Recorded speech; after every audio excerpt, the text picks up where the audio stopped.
بسم اللہ الرحمن الرحیم۔ تمہاری مانگی ہوئی دعا کے راستے تھوڑے مشکل ہوں گے، ہاں کبھی غم اور پریشانی کا بسیرا بھی ہوگا، مگر یقین کرو منزل تمہاری اس کی کن ہی ہوگی، تحفہ تمہارے رب کا معجزہ ہی ہوگا۔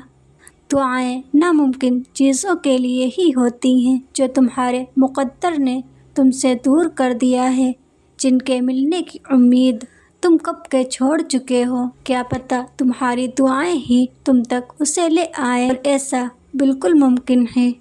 اور جب تہجد میں مانگنے کی لگن دل سے لگ جائے، پھر اس چیز کے نہ ملنے کی کوئی وجہ ہی نہیں رہتی، وہ مل کر ہی رہتی ہے۔ تہجد میں کیا گیا ہر سجدہ تمہاری دعا کی قبولیت کا ذریعہ بن جائے گا انشاءاللہ۔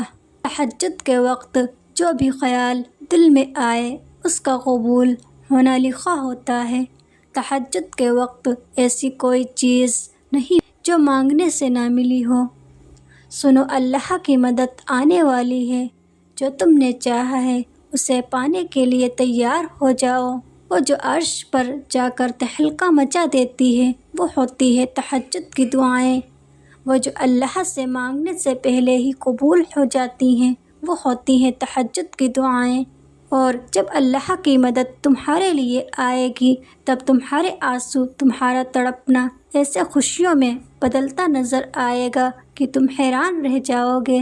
اگر تہجد میں تمہارا اللہ سے ملاقات کا موقع مل گیا، تمہاری زندگی میں ہر وہ چیز مل گئی جس کی دعائیں تم تڑپ کر کرتے ہو، بار بار ایک چیز کو مانگنا دلیل ہے کہ وہ تمہیں ملنے والی ہے۔ یقیناً اللہ نے دعا قبول کرنے کے لیے ہی تمہارے دل کا حصہ بنائی ہو۔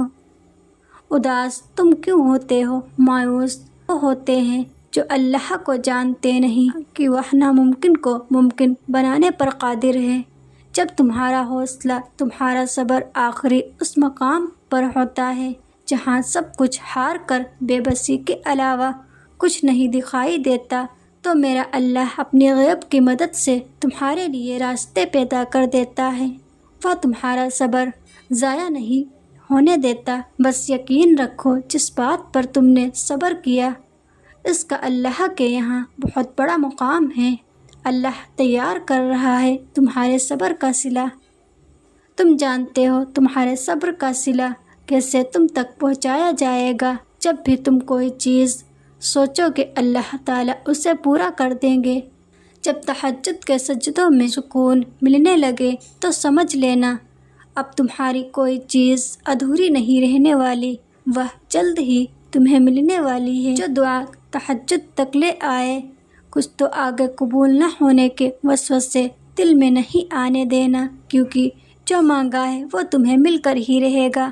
اور دعائیں تو ایسے معجزے تک تمہیں لے کر آئیں گی، جو چیز تمہارے بس سے باہر ہوگی وہ تمہیں حاصل ہو جائے گی۔ جب تمہیں کسی آزمائش میں صبر کرنا پڑے جو تمہارے لیے ممکن ہی نہ ہو، تو سوچ لینا اللہ تمہیں اس مقام پر لے آئے گا جو تم نے کبھی گمان بھی نہیں کیا ہوگا، اور پھر اللہ تہجد کا وہ سجدہ نصیب کرے گا جو تمہاری چاہتوں کے لیے کافی ہوگا، اور اللہ تہجد سے تمہیں معجزوں کے قریب کرے گا، اور تم اپنی ہر خواہش اپنی آنکھوں سے پوری ہوتا دیکھو گے۔ جو تم نے تہجد میں مانگ لیا وہ تمہیں مل کر ہی رہے گا، کیونکہ تہجد میں مانگا ہوا اللہ کبھی کسی بھی وقت دے سکتا ہے مگر رد نہیں کرے گا۔ پھر تو شک ہی نہیں بنتا کہ وہ تمہاری دعائیں قبول نہیں فرمائے گا۔ اللہ دینے میں تھوڑی دیر ضرور کرتا ہے مگر دیتا وہی ہے جسے تم نے رو رو کر دعاؤں میں مانگا ہوتا ہے۔ وہ تمہاری چاہت تم سے دور ضرور کرتا ہے مگر تمہاری آزمائش کے بعد تمہیں اس منزل پر پہنچا دیتا ہے جہاں تم جانا چاہتے ہو۔ بس اللہ پر یقین رکھو، وہ تمہاری دعائیں بھی سنے گا اور تمہاری مدد بھی کرے گا۔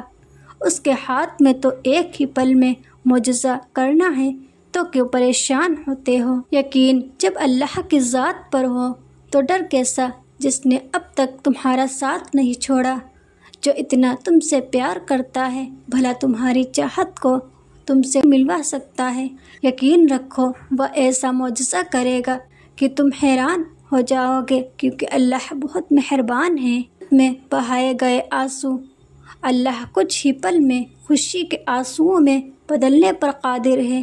دیکھنا وہ کیسے پل میں ہی تمہارے لیے معجزہ کرے گا، کیونکہ تہجد میں مانگا ہو اور وہ نہ ملے ایسا ہو ہی نہیں سکتا۔ جب تمہاری دعا قبول نہ ہونے کے وسوسے بڑھ جاتے ہیں نا، اللہ کی مدد وہاں سے آتی ہے جہاں سے تمہارا گمان بھی نہیں ہوتا۔ پھر اللہ تمہاری دعا قبول کر کے تمہارے وسوسے دور کر دیتا ہے۔ تمہیں بس قبولیت پر یقین رکھنا چاہیے۔ پھر اللہ کب اور کیسے تمہاری دعائیں قبول کرتا ہے تم دیکھتے رہ جاؤ گے۔ جس چیز کی طلب اگر تمہیں تہجد کے قریب لے آئی، وہ چیز اللہ کبھی ادھوری نہ چھوڑے گا، وہ نواز کر ہی رہے گا۔ اور جب ہم دنیا سے امید چھوڑ کر اللہ کے معجزے کا انتظار کرتے ہیں، پھر اللہ وہ معجزہ کر کے دنیا کو حیران اور تمہیں خوش کر دیتے ہیں۔ سنو، اللہ نے دے دیا وہ سب کچھ جو تم چاہتے ہو، تمہیں بس اپنے ہاتھ پھیلانے کی دیری ہے، وہ نوازے گا سب کچھ۔